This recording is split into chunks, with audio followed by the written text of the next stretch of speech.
नमस्कार, मी वैद्य सायली उदय बर्वे. अनिलायन या उपक्रमाअंतर्गत आज आपण बघणार आहोत चरक संहिता चिकित्सास्थान अध्याय क्रमांक 15 ग्रहणी दोष चिकित्सा अध्याय. यामध्ये सूत्र क्रमांक 56 ते सूत्र क्रमांक 72. या संपूर्ण सूत्रांमध्ये आपल्याला काय काय बघायला मिळणार आहे ते बघूया. यामध्ये आपल्याला दिलं आहे ग्रहणी या अवयवाचं स्वरूप, त्याचं स्थान, त्याची प्राकृत कर्म, विकृती निर्माण झाली असता काय लक्षणं आढळतात, तसेच त्याचप्रमाणे ग्रहणी रोगाचे दोषांनुसार कोणकोणते प्रकार असतात, त्या प्रत्येक प्रकाराचे हेतू कोणते आहेत आणि त्याची लक्षणं काय काय आहेत, या सगळ्या गोष्टी आज आपण ह्या 56 ते 72 या सूत्रांमध्ये बघणार आहोत. सगळ्यात पहिल्यांदा आपण बघूया श्लोक क्रमांक 56 आणि 57. अग्न्यधिष्ठानम अन्नस्य ग्रहणात ग्रहणीमता नाभेरुपरी अग्निबलेनोपष्टब्धोपगृहीता अपक्वम धारयति अन्नम पक्वम सृजति पार्श्वतः दुर्बलाग्निबलादुष्टा तू आमम एव विमुच्यति. आता ह्याच्यामध्ये ग्रहणी या अवयवाचं स्थान काय आहे, त्याच्याबरोबर त्याचं स्वरूप कसं आहे, त्याचं कार्य काय आहे आणि विकृती निर्माण झाली असता काय काय होतं, या सगळ्या गोष्टी या 2 सूत्रांमध्ये मिळून आपल्याला बघायला मिळतात. सगळ्यात पहिला शब्द आहे त्याच्यात अग्न्यधिष्ठानम. टीकेमध्ये जर बघितलं तर आहे अग्न्यधिष्ठानम अग्निराश्रयः इत्यर्थः. म्हणजे आपल्या शरीरात जाठराग्नी ज्या अवयवाच्या आश्रयाने राहतो तो अवयव म्हणजे ग्रहणी असं म्हटलंय. पुढे आहे अन्नस्य ग्रहणात ग्रहणीमता. ग्रहणात इति धारणात, म्हणजे अन्न धारण करणारा जो अवयव आहे, अपक्व अन्न धारण करणारा अवयव जो आहे तो आहे ग्रहणी. त्याचं स्थान म्हटलंय नाभेरुपरी. नाभीच्या वरच्या भागामध्ये अन्न धारण करणाऱ्या अवयवाला ग्रहणी असं म्हटलंय. त्याच्या पुढे 2 शब्द आहेत अग्निबलेन उपष्टब्ध आणि अग्निबलेन उपगृहीत. उपष्टब्ध याच्या जागी बऱ्याच ठिकाणी पाठभेद आपल्याला आढळतो. उपस्तंभ या 2 गोष्टींना अर्थ असा आपल्याला घ्यायचा आहे. उपस्तंभिता इति अग्निना पित्त व्यापार करणेन अनुकूलिता आणि उपगृहीता इति अग्निना बृहण व्यापार करणेन सशक्तीकृता. म्हणजे ग्रहणी ह्या अवयवाचं प्राकृत कर्म हे अग्नीशी संबंधित आहे, आपल्या शरीरातल्या जाठराग्नीशी संबंधित आहे.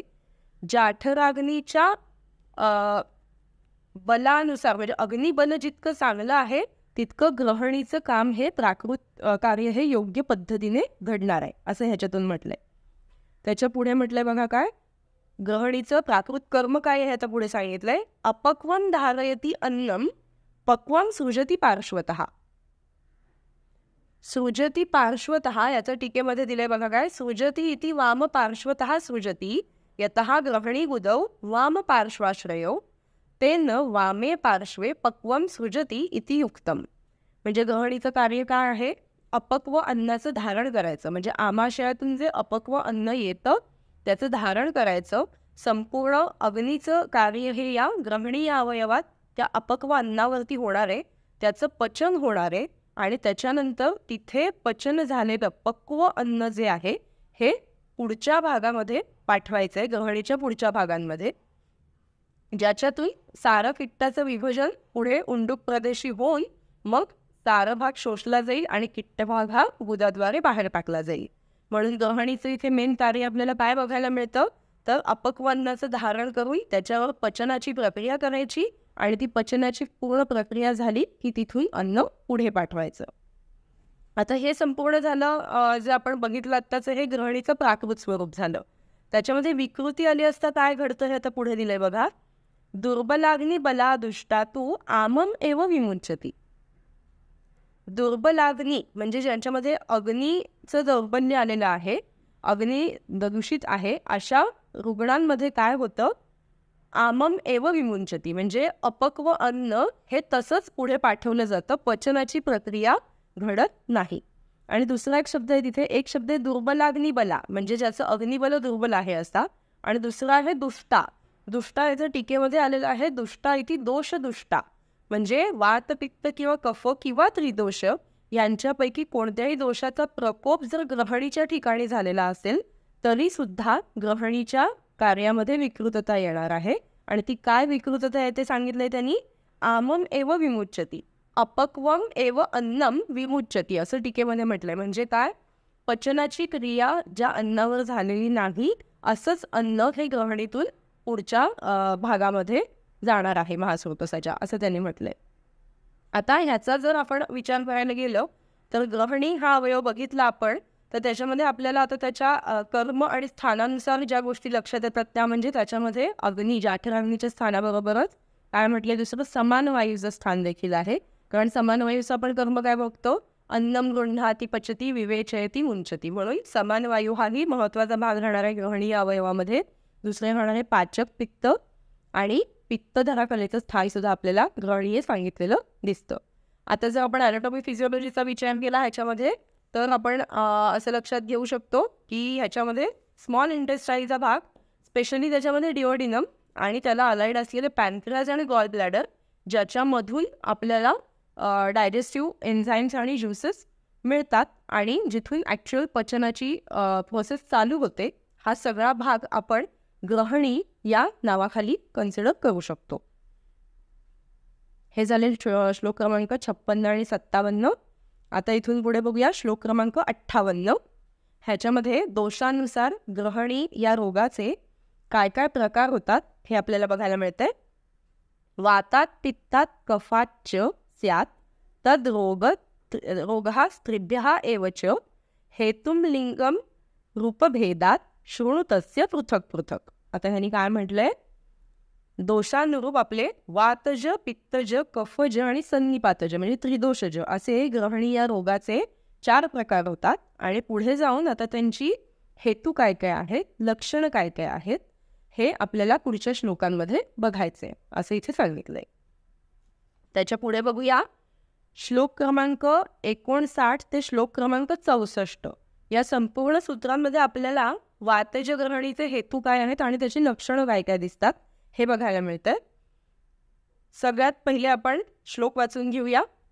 कटुतिक्त कषाय अतिरुक्ष शीतल भोजनैः प्रमितानशन त्यद्व वेग निग्रह मैथुनैः करोति कुपितो मंदम अग्नि संछाद्य मारुतः तस्यान्नं पच्यते दुःखं शुक्तपाकं खरांगता कंठास्य शोषः क्षुतृष्णा तिमिरं कर्णयो स्वनः पार्श्वोरुवंषणग्रीवा रुजो अभीक्षणं विशूचिका हृत्पीडा कार्शदौर्बल्यं वैरस्यं परिकर्तिका गृद्धिः सर्वरसानां च मनसः सदनं तथा जीर्णे जीर्यति च आत्मानं भुक्ते स्वास्थ्यम् उपैति च स वातगुल्म हृद्रोग प्लीहा शंकी च मानवः चिरात् दुःखं द्रवं शुष्कं तन्नु आमं शब्दफेनवत् पुनः पुनः सृजेत वर्चः तास श्वासार्दितो निलात.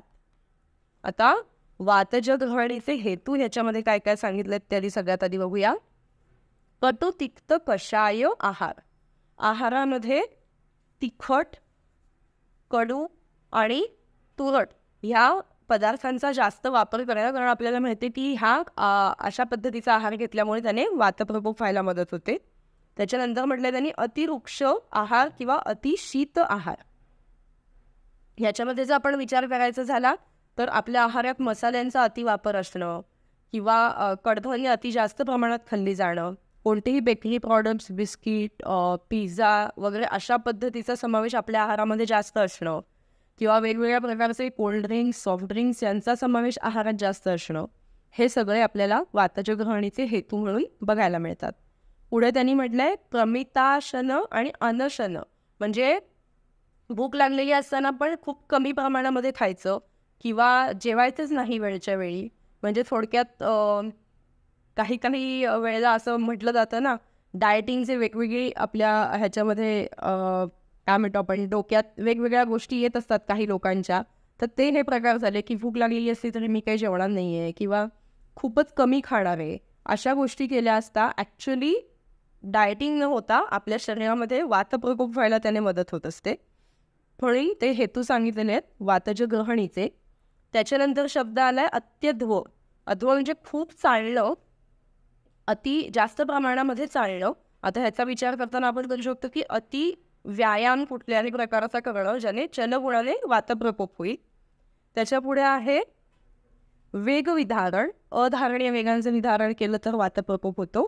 किंवा अतिमैथुन ह्या सगळ्या गोष्टींमुळे आपल्या शरीरामध्ये वातप्रकोप झाला असता ग्रहणीच्या ठिकाणी स्थानसंशय जर झाला तर त्याने वातज ग्रहणी होऊ शकते.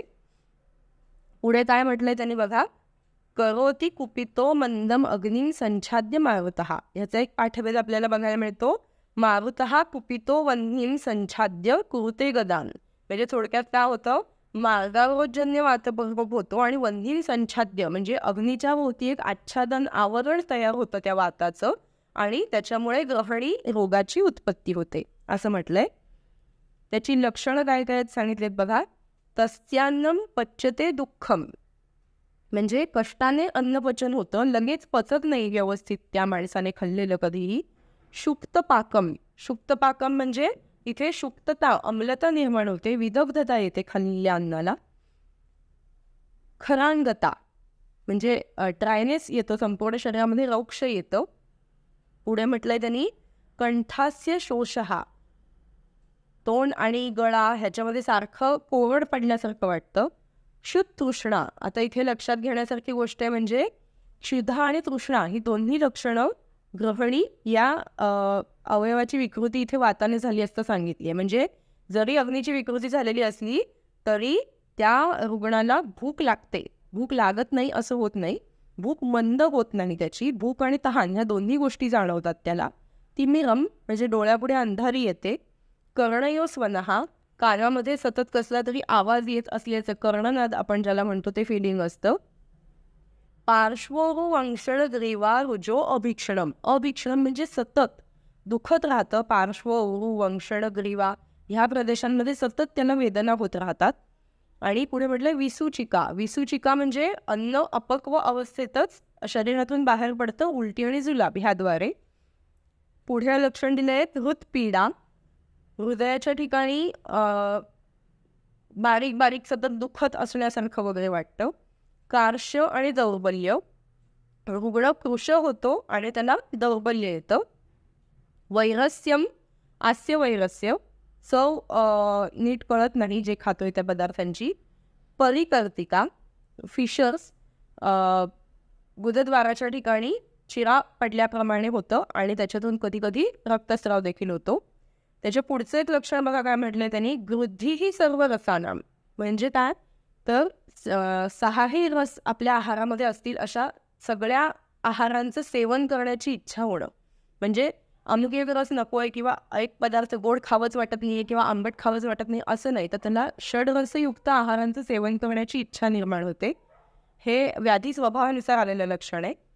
आणि त्याच्या पुढचं एक महत्त्वाची गोष्ट आहे मनसहा सदनम म्हणजे तो असं खिन्न उदास राहतो रुग्ण नेहमी.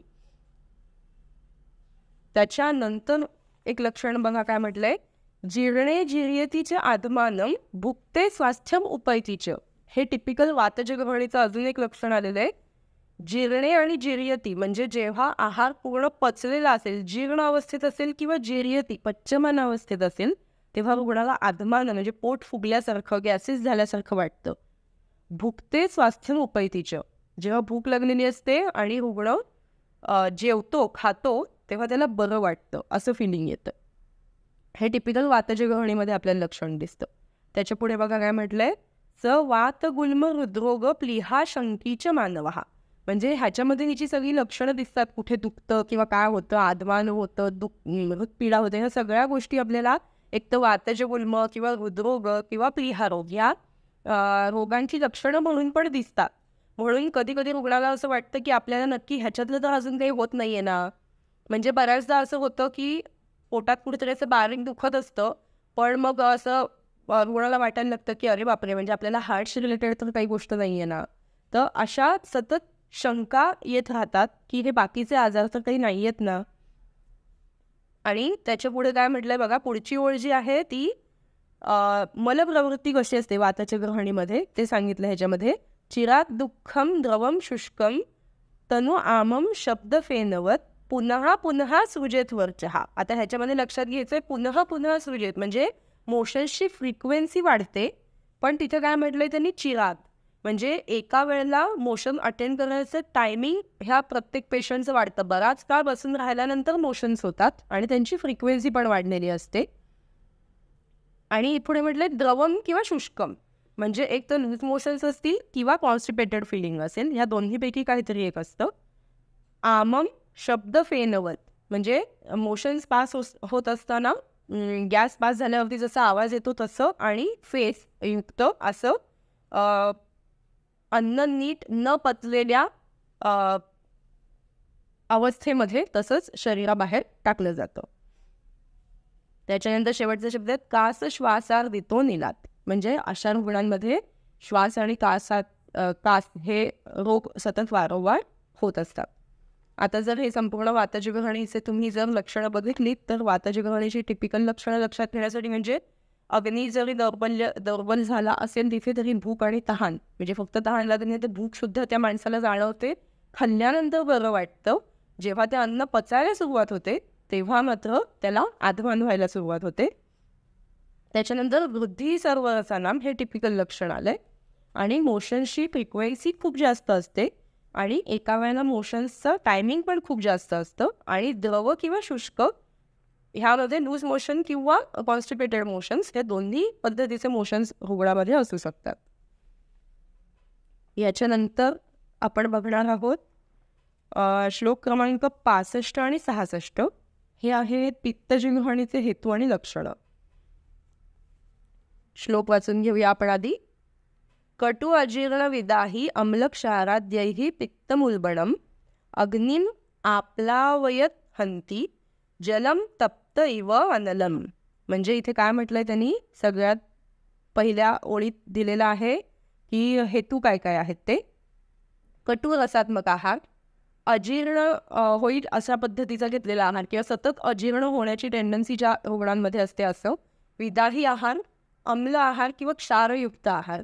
आता ह्याच्यामध्ये जर उदाहरणं बघायची झाली तर हिरवी मिरचीचा सतत आहारात भरपूर समावेश असणं, अति मसाले खाणं किंवा कारलं मेथी अशा पद्धतीच्या भाज्या सतत खाणं, आंबवलेले पदार्थ किंवा प्रिझर्वेटिव्ज व्हिनेगर असे ज्या पदार्थांमध्ये असतील वापरलेले असे पदार्थ जंक फूड बऱ्याच जास्त प्रमाणात खाणं, मैदा बेसन किंवा मोड आलेली कडधान्य यांचा समावेश आपल्या आहारामध्ये जास्त करणं किंवा जास्त आंबट खारट म्हणजे अति मुरवलेली लोणची किंवा पापड ह्यांचा आहारात सतत समावेश असणं, ह्या सगळ्या गोष्टी ह्या पित्तजिघाणीचे हेतू म्हणून सांगितलेले आहेत.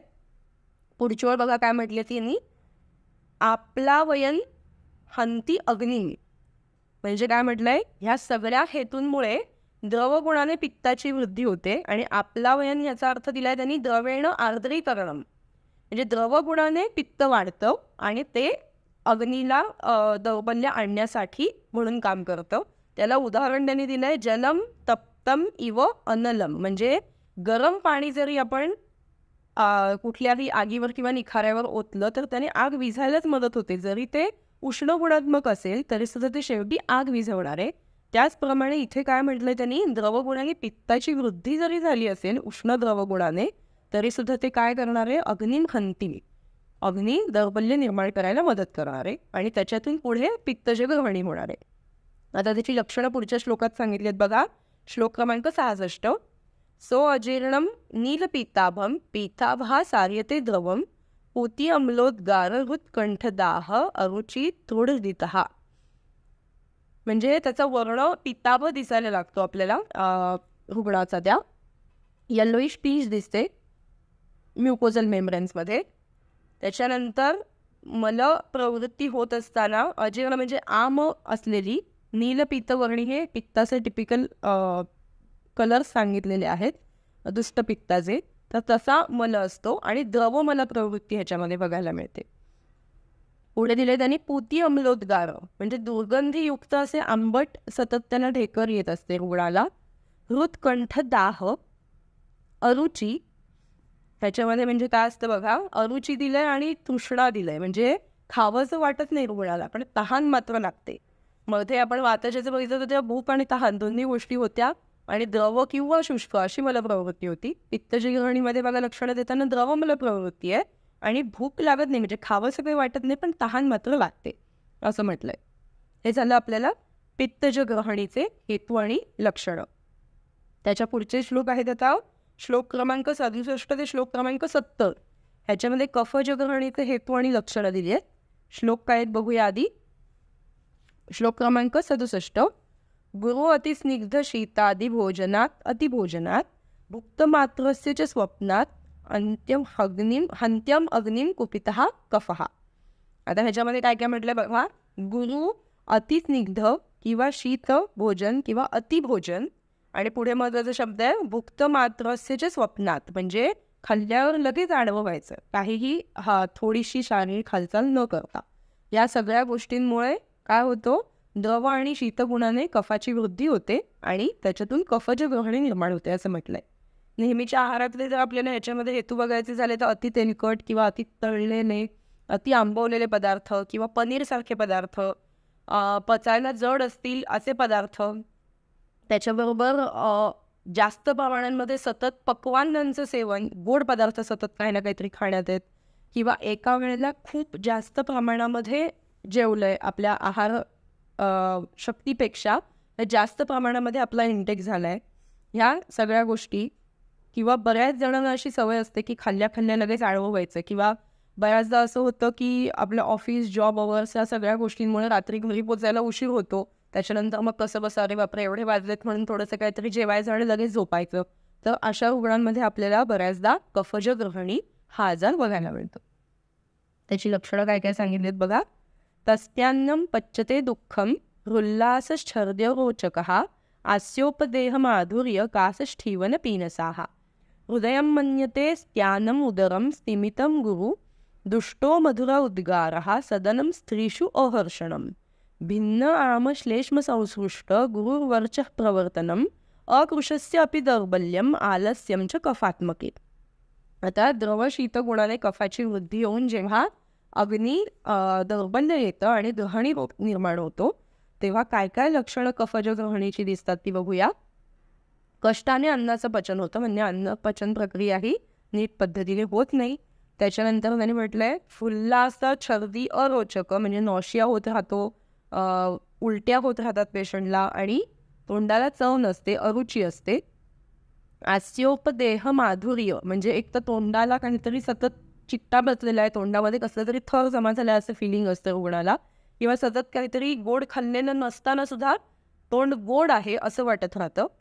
पुढे म्हटलं त्यांनी कासष्ठीवन पीनसः, कास सर्दी, म्हणजे खोकला सर्दी ह्याच्यासारखे रोग वारंवार होत राहतात, किंवा जास्त लालासरा म्हणजे थुंकीची निर्मिती जास्त प्रमाणामध्ये होते असं वाटत राहतं.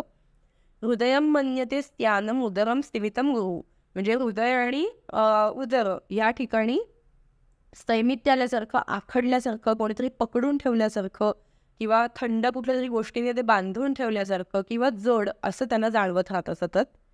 दुष्टो मधुर उद्गारः, म्हणजे गोड पण त्याच्यामध्ये असं टिपिकल अजीर्णाची चव असलेले असं सतत ढेकर येत राहते. सदनम, म्हणजे अंग गळून गेल्यासारखं वाटतं रुग्णाला. स्त्रीषु अहर्षणम, म्हणजे मैथुनाची इच्छा होत नाही, लॉस ऑफ लिबिडो, हे टिपिकल कफज ग्रहणीमध्ये आपल्याला बघायला मिळतं. त्याच्यानंतर पुढे दिले त्यांनी कफज ग्रहणीमध्ये मलप्रवृत्ती कशी असते, त्याच्यामध्ये म्हटलं त्यांनी भिन्न आम श्लेष्म संसृष्ट गुरुर्वर्च प्रवर्तनम, म्हणजे भिन्न म्हणजे संडासं नीट बांधून होत नाही अशी बऱ्याचदा रुग्णाची कंप्लेंट असते.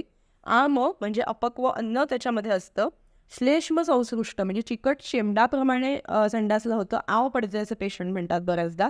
आणि गुरु म्हणजे नॉर्मल मोशन्स हे साम अवस्थेमध्ये जसे पाण्यामध्ये बुडतात असं सांगितलंय, त्या पद्धतीचे ते पाण्यामध्ये बुडणारे असतात. त्याच्या पुढचे टिपिकल लक्षण एक दिलंय जे कफज ग्रहणीच्या रुग्णांमध्ये आढळतं. अकृशस्य अपि दौर्बल्यम आलस्यम च कफात्मके, म्हणजे रुग्ण हा बारीक झालाय वगैरे असं आपल्याला जाणवत नाही. जसं वातज ग्रहणीमध्ये त्यांनी मेन्शन केलं की कृशता पण येते आणि दौर्बल्य येतं, तसं कफज ग्रहणीमध्ये कार्श आलेलं असं काही रुग्णाला दिसत नाही, पण रुग्णाला खूप जास्त विकनेस येतो आणि आळस आल्यासारखं फिलिंग असतं सतत त्याच्यामध्ये. हे झाले कफज ग्रहणीचे हेतू आणि लक्षणं. त्याच्या पुढचा श्लोक बघूया. श्लोक क्रमांक 71. यश्चाग्निः पूर्वमुद्दिष्टो रोगानिके चतुर्विधः तम चापे ग्रहणी दोषम समवर्ज प्रचक्ष्महे. हे रोगानिका अध्यायाचं दिलेलं आहे, चरक विमानस्थान 6वा अध्याय. त्याच्यामध्ये 4 प्रकारच्या अग्नींचं वर्णन केलेलं आहे. मंद अग्नी, विषम अग्नी, तीक्ष्ण अग्नी आणि सम अग्नी. ह्याच्यामध्ये मंद अग्नीमध्ये कफाचा डॉमिनन्स असतो असं सांगितलंय, विषम अग्नीमध्ये वाताचा असतो असं सांगितलंय आणि तीक्ष्ण अग्नीमध्ये पित्ताचा डॉमिनन्स असतो असं सांगितलंय.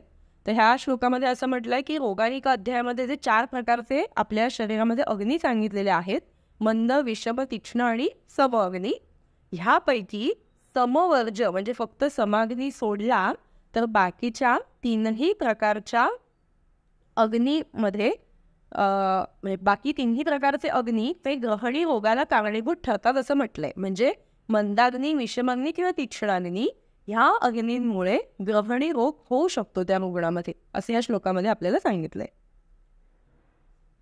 पुढे बघूया श्लोक क्रमांक 72.